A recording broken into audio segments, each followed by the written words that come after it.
On this episode of Naming Israel's Psychological Abuse, we're going to talk about blame shifting, another form of verbal abuse and psychological trauma inflicted by narcissists. And it's this line that we're going to focus on.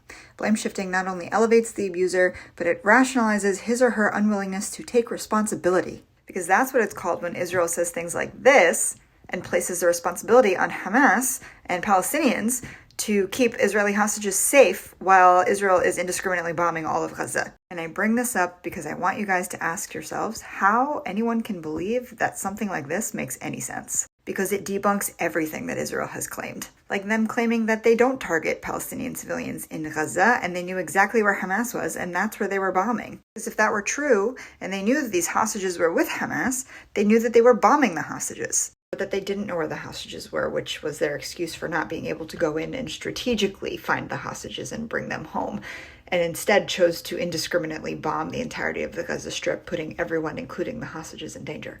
When they say things like this, they are testing the collective global intelligence.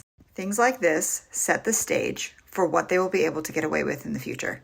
Because if they can convince you that somehow someone in Gaza was supposed to keep these hostages safe while everyone was dodging the equivalent to 2 nuclear bombs being dropped on the entirety of the Gaza Strip, they can convince you of anything.